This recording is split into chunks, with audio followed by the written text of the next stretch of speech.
This live stream may contain content that could be perceived as shocking or offensive, but it is presented solely for educational purposes. Viewer discretion is advised. We strive to adhere to community guidelines, and any potentially sensitive material is shared with the intent of fostering understanding and learning.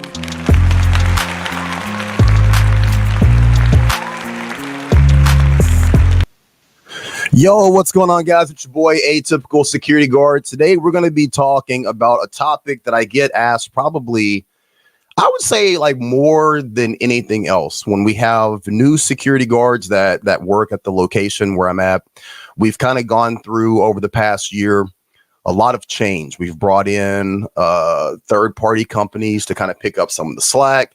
That's brought in a lot of new security guards. And then just for the company that I work with in general, we've brought in a lot of new guys. So you're talking about guys who are working private security sometimes for the first time, people that are working with the general public for the first time. And then again, I hate to harp on this all the time, but working here in Portland is just a different animal because we're dealing with so many different issues, you know, that a lot of people don't have to involve themselves with, whether it's drug usage, whether it's mental health issues, whether it's violence. There's a lot of moving parts that go along with working in the retail capacity that I work in.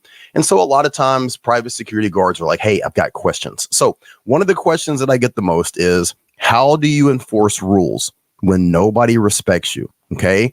And guys, you know that as a private security guard, we're already starting, you know, behind the 8 ball. The general consensus, the general way that public views private security, it's pretty negative. If you look at the comments on any of the videos that I share, on any of the posts that I put up, there's generally a large number of comments that are just negative right off the rip. You know, we're talking about a page where, you know, it's dedicated to helping to make sure that people who are working in the private security field are professional, which should be a good thing, should be commended. But the general view of what we do, there's just a negative view of it, right? So when you're dealing with people who already have a negative view of what we're doing, already see us in a position of not being able to enforce whatever it is that we're doing, it can be very difficult. So I'm going to give you guys my top 5 tips.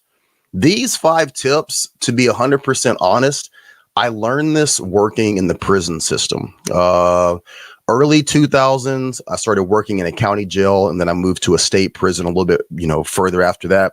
And when you're working in a prison system, although you're a corrections officer and there's a little bit more of a need for the inmates to respect you, you don't just get respect right off the rip, right?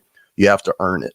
And so that taught me a lot. When you're working in an environment where you're one officer, maybe there's 2 officers on the block, there could be anywhere from 40 to 80, sometimes even more prisoners in one area. That's a huge ratio of people that you can't give them any more time. You can't further incarcerate them. They're already in jail. They're already in prison. So how do you gain respect with people that really don't have anything to lose? And I learned so much working in that environment that I've brought over to the security industry. So we're going to talk about that. Now, guys, look, before we go any further, I want to say that I know it's a struggle. I'm not telling you that any of this is easy. I'm not telling you that, you know, in whatever capacity that you're working, that you're going to be able to just do these 5 things and get compliance. It takes time. Okay. So I want to make sure that I'm very open and honest about that. The number, I'm going to go 5 to 1. I'm going to go 5 to 1, but this could very easily be 1 to 5. This to me is probably the first and most important thing. Pick your effing battles. No matter what your post orders say, no matter what your marching orders for the day, if you're working in a retail capacity, if you're working at a warehouse, if you're on a site, whatever it is, you still have to remember you're one person. You're one person. You're working in a security capacity. There's probably not any backup. There's probably not a lot of desire for local law enforcement to run to your aid for whatever it is. So regardless of what it is, hear me when I say this, I cannot stress this enough. Regardless of what it is that you need people to do, pick your battles. Not every hill is worth dying on. And dying is an option when you're working in security. Knowing when to enforce hard and when to let things slide can actually boost your respect and authority. This is something that takes a little bit of time to learn, right? Because you don't want to not enforce policy, and you don't want people to think that they can get away with things. But a lot of times in security, we have hard, fast rule. I've talked about this a lot of times on this channel. One of the things that we have as a hard, fast rule where I work is that people cannot plug in their phones. So we have a huge contingency of homeless people that just surround the store where I work. Now, at every entrance, at every exit, sometimes like inside the store on a random fucking pole, there's going to be outlets, and people want to charge their phone. They want to charge their iPad. If you're homeless and you don't have access to electrical power, if you're going to be out on the street, you want to make sure that you have power, right? So this is a hard, fast rule. No charging whatsoever. And it's something that we have to enforce daily. However, sometimes in certain situations, in certain circumstances, you got to let it slide. Do you want to get into a fight? Do you want to potentially deal with someone who has a machete, a piece of rebar, a hatchet, a knife, and get yourself into a physical confrontation when you could really let it slide for about 3 or 4 minutes? And sometimes when you're talking to people, that's how you get that compliance. Hey, look, normally we don't let people plug in here. I'm not really supposed to let you do this. I can give you 2 minutes. Matter of fact, I can give you 1 minute, 30 seconds. I got a boss coming back over here. Like, I'm not trying to get in trouble. I don't want to give you a hard time. Can you do this? And then bounce out. Sometimes that's the best way to gain compliance. So remember, pick your battles. Not every hill is worth dying on. Another thing that I try to get across to new officers is that you have to come into every situation with respect. This was the number one thing that I learned and was taught when I started working in the prison system, that you are there to do a specific job. It's care, custody, and control. If you're working as a corrections officer, that's your main focus: care, custody, and control. You're not the judge. You're not the jury. You're not the executioner. And if you're working as a corrections officer and you come at the inmates with an attitude of being the judge, jury, and executioner, it's going to make your job a lot harder and potentially put your life in danger, right? Remember this: if you mirror the respect that you want, you'll be surprised how far that can go. Treat people with dignity, and they will more than likely follow your lead instead of pushing back. Now, people that are high, people that are, whacked out of their mind, people that are suffering from mental illness, a lot of times you're not going to be able to have a straight up and down conversation because people's mental faculties are compromised. But for the most part, when you're working in a security capacity, no matter who you're talking to, who you're dealing with, or what the issue is, if you come in with respect, generally you're going to get respect back. But listen, at the end of the day, if you come in with respect and someone disrespects you, that puts you in a better position to deal with that situation however you need to at that point anyway. You're not going to lose anything by coming into the situation and having a little bit of respect. If you give it, you're more likely to get it back. And I truly, truly believe that. The next thing, this is going to be number 3. Don't bark orders at people. No one, and I mean this across the board, likes to be told what to do. Don't bark, explain. Rules are easier to follow when people understand the why. Think about when you're working. If you have a supervisor who talks at you as opposed to talking with you or talking to you, you're more likely going to have a negative feeling towards whatever it is, right? Again, it all goes back to respect. If you take the time to explain, it shows leadership, not just power. And when you're in a situation where people already don't recognize you as having any authority, when you come to them with a tone of authority, it's just already setting the situation back like 800 feet. Try your best to explain to people why you're asking them to do things. And again, I can't say this enough. You're asking them. You're not telling people. There is a point when you're working in security and you're dealing with people where you're going to have to tell somebody, and you're going to know when that point is, but it's generally not at the beginning of an interaction. Explain to people why they can't plug their phone in. Explain to people, another thing that we have is you can't bring bicycles into the store. You can't bring trash bags or blankets. For those of you who live in the Midwest or areas of the country where this is not something that you have to deal with, you're probably asking yourself, like, what the fuck is he talking about? These are the kind of things that we deal with. Again, a large homeless population, working in an environment where there's produce, where there's food, people just trying to have a general shopping experience. We have a contingency of people that come in with all kinds of stuff. I mean, it would blow your mind, the kind of things that people try to bring into these spaces. When you're talking to someone who literally has everything that they own in a shopping cart, they have everything that they own in a baby stroller, and you tell them that they can't bring that into the store, they have to leave it outside. And this person has legitimate business. Maybe they're cashing a check. Maybe they're getting money off their debit card. Maybe they're grabbing some food. And I'm talking about the people that are there for legitimate purposes. You tell this person, you can't bring this inside. You got to leave it outside. You're basically telling this person, you can't bring all of the stuff that you own, everything that makes up who you are and what you have in society. You got to leave it out there unattended and then come into the store. People are going to push back on that. They're going to push back on that. So take the time to explain to them why. And again, if people respond negatively to you doing the right thing, now you have more of an open door to deal with this person however you need to. But you're never going to be in the wrong by starting from a good position. And I truly believe that. Okay. The next thing is going to be consistency is key. This was huge working in the jail system.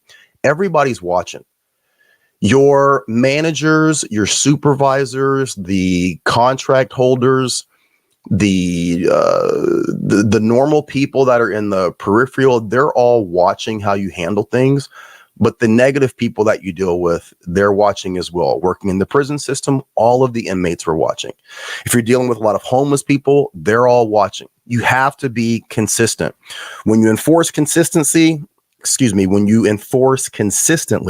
respect will follow eventually. And you got to be patient. Everything that I'm telling you, these entire 5 tips, they don't happen overnight. You guys have to be patient. This is one of the reasons why it's important to work the same site location and to stay in that environment for a little bit of time. If you're site hopping, if you're jumping from one location to another location, this is very, very difficult. I think you should still follow these 5 tips regardless. But if you're working in one location where you have interaction with people over and over again, that's where you're able to employ a little bit of consistency, and you're going to see this stuff really take root. Remember that everybody's watching. Don't be nice to one person and then be a jerk to someone else. Don't come in at a 3 with one group of people and then come in at a 10 with another group of people. Try to be the same person, good, bad, or indifferent. Try and be the same person with every interaction, with every single person, and you'll see that you'll start to gain that compliance based on your consistency. The last thing, which is something that a lot of guys have a hard time understanding, is that your command presence is not about your size. I always talk about command presence and people are like, well, that's easy for you to say. You're 6'2" and depending on the day, right, 250 to 278 pounds. It's easy for you to command people to respect you or people to give you compliance. That's not true. I deal with the same exact bullshit and BS that you guys do on a daily basis. I've tried my best over the last 4 years in the location that I work to, set roots of consistency and fairness with everyone, but I still deal with that same thing. You guys have to remember that you don't need to be 6'5" to own the room. Walk tall. Look sharp. I cannot stress this enough. Look sharp. And speak like you mean business. People respond to confidence, not size. If you look at the pictures that I put up on this YouTube channel, the way that I look in my uniform, the way that I wear my uniform, that is command presence 101. When I walk up to someone, I want them to see me, and I want them to see me as someone of prominence and importance. The uniform goes a long way. Now, if you're not wearing a plate carrier, if you're not wearing a tactical uniform, regardless of what you're wearing, as long as it fits, as long as it's clean, as long as you're sharp, you're dialed in, you're squared away, you can gain 10, 15, 20 more % in terms of how people see you just by the way that you're dressed. regardless of what your uniform is, just make sure that it's sharp, that it's clean, that it's properly fitting. And then carry yourself with some confidence. It's not about how big you are. You know, I was watching a clip the other day, and it was Joe Pesci, and they were talking about all the roles that Joe Pesci is like, 5'4", little dude, right? Guy from Home Alone. They were talking about his roles in Goodfellas and his role in Casino and his role in The Irishman. This guy has made a career out of being a complete badass, and he's one of the smallest men in Hollywood. He's small, he's little in stature, but the way that he carries himself in these movies, everybody looks at him like a fucking badass. This is Joe Pesci. A man is he's probably in his 80s by now, right? But the way that he carries himself with total confidence, it's completely changed the way that people see someone that in all reality and stature is a very, very small person, right? How you carry yourself, how you see yourself, how you talk to people, how you approach people, all of that can be controlled with your view of yourself. And that's very, very important. I want to go over these 5 things again. I think they're very important here. Number 5, pick your battles. Not every hill is worth dying on. Number 4, mirror the respect that you want. Don't come in too hot. Don't come in too aggressive, right? On top of that is going to be don't bark, explain. If you explain to people, they're more likely to give you compliance. Remember that consistency is key. Try and be the same person with everybody, regardless of circumstances. And command presence. Command presence is not about how big you are. It's about how big your aura is. Let your aura shine, right? Now, I do want to know what you guys think. Do you agree with these 5 points? Do you think that these are important ways that you can start to gain some compliance and a little bit of respect in a job that, if we're being honest, doesn't give a lot of respect right off the rip? Do you have information, thoughts, or points that you think I'm missing? If you do, please put them in the comments. And guys, listen, the important thing about what we're doing here is we're trying to create a platform of education and training for other security guards. Remember, the goal of this channel is to help educate, motivate, train, and inform. If you're not sharing these videos with people, we're not helping to build the community. So please make sure that you share this with other security guards who could utilize this information. Please put your comments and your thoughts down below. And if you're working, remember, watch your back, keep your head on a swivel, and always watch your 6. And you guys know how we end this. Be great. All right. Take care.